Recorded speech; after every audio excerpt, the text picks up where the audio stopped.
لیکن امید ہے سب دوست خیریت سے ہوں گے. یہ ہمارے بڑے ہیں والد صاحب کے بڑے پیارے دوست ہیں, بھائی ہیں, محمد شعیب بھائی. ان سے پوچھتے ہیں کہ مرغیوں کا یہ لوگ کام کرتے ہیں, ان سے مرغیوں کے بارے میں پوچھتے ہیں کہ مرغیاں کہاں سے آتی ہیں پوری دنیا میں, پاکستان میں کدھر سے آتی ہیں, اور سارا پروسیجر کیا ہوتے ہیں جو مرغیاں ہم لوگ کھاتے ہیں, گوشت وغیرہ کھاتے ہیں.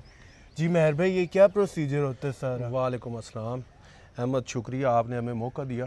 اصل ہمارے پاس احمد جو پاکستان میں ہے نا, یہ جو برائلر جس کی ہم پیداوار کر رہے ہیں, جو عام عوام تک بھی جس کا گوشت ہم پہنچا رہے ہیں, برائلر بریڈ آتی ہے؟ جی برائلر بریڈ پاکستان میں نہیں, پاکستان میں جو ہے نا ان کا جو آپ کہہ لیں گرینڈ فادر جو ہے نا, وہ ہم امریکہ سے لے رہے ہیں. ہمارے پاس جو بریڈ ہے وہ ہے برائلر, اور اس کا جو مدر فادر, جبکہ گرینڈ فادر اور گرینڈ مدر جو ہے نا یہ بریڈ ہم امریکہ سے امپورٹ کرتے ہیں.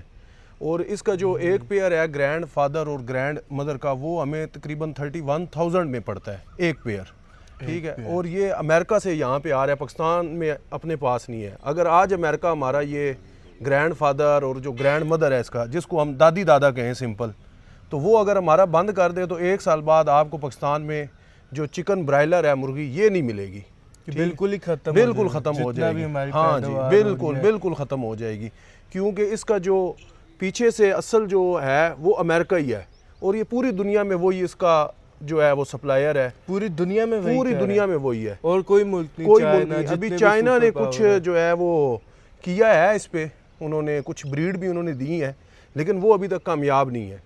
جو کامیاب بریڈ ہے وہ جو ہے امریکہ کی ہیں, وہ بھی تقریباً ان کی 2 کمپنیز ہیں جو پوری دنیا میں چکن کی سپلائی کر رہی ہیں, ٹھیک ہے. اسی طرح ہمارے پاس جو دادی دادا آتا ہے, پھر ہم ان میں سے آگے اس کا مدر فادر جو والدین ہوتے ہیں وہ ہم پروڈیوس کرتے ہیں, ان کے انڈوں سے نکالتے ہیں, پھر ہم آگے یہ برائلر چکن کا جو ہے نا یہ ہم عوام تک پہنچاتے ہیں.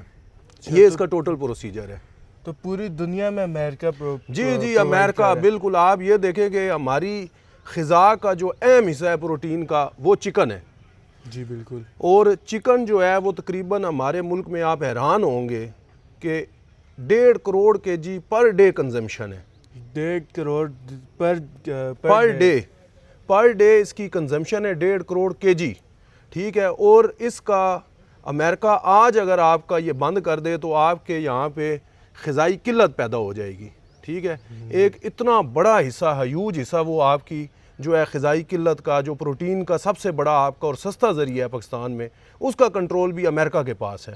یہاں سے آپ اندازہ لگا لیں کہ ہم دنیا میں کتنے پیچھے رہ چکے ہیں, ٹھیک ہے. اور ہمارا جو ہے وہ غذائی سسٹم بھی جو ہے وہ امریکہ کے ہاتھ میں ہے. حالانکہ ہمارا ملک ہے یہی ایگریکلچر پہ ہی چلتا ہے ہمارا ملک, بالکل نو ڈاؤٹ. لیکن ایگریکلچر میں بھی ہماری دیکھیں کافی ساری چیزیں, کافی بیج جو ہیں وہ انہی سے آتے ہیں, کیونکہ ہم نے آج تک ریسرچ پہ کام نہیں کیا.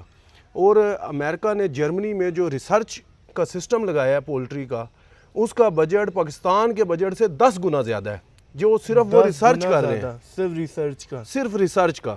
تو ظاہر سی بات ہے ہماری نہ گورنمنٹ اس طرف دھیان دیتی ہے, بس ہم وہاں سے لاتے ہیں, کھاتے ہیں اور سو جاتے ہیں. ہم نے اس پہ کوئی ورکنگ نہیں کی, ہمارا کوئی مستقبل نہیں ہے. وہ جب چاہے ہماری غذائی قلت بند کر دیں, جب چاہے ہمارا فنڈ بند کر دیں. ہمارے ملک کا آپ دیکھیں یہاں سے کہ کھانے سے لے کے گاڑی تک ہر چیز جو ہے وہ ہم باہر سے امپورٹ کر رہے ہیں. تو یہ آپ لوگوں تک پہنچائیں, یہ بات کہ ہماری گورنمنٹ تک پہنچائیں. آپ کے پیج کے توسط سے ہم چاہتے ہیں کہ گورنمنٹ کو اس کے لیے کچھ نہ کچھ اقدامات کرنے چاہیے کہ ہم اپنی غذائی ضرورت کم سے کم اپنے ملک میں پیدا کر سکیں. شکریہ جناب, بہت شکریہ سب دوستوں کا ویڈیو دیکھنے کا. شعیب بھائی کا بہت شکریہ, کافی انٹرسٹنگ بات انہوں نے بتائی. اور جو بھی بھائی اس پر ایکشن لے سکتے ہیں, جس بھی بھائی کے پاس اختیار ہے, وہ لازمی اس پر توجہ دیں. بہت شکریہ سب دوستوں کا, دعاؤں میں لازمی یاد رکھنا. اللہ حافظ.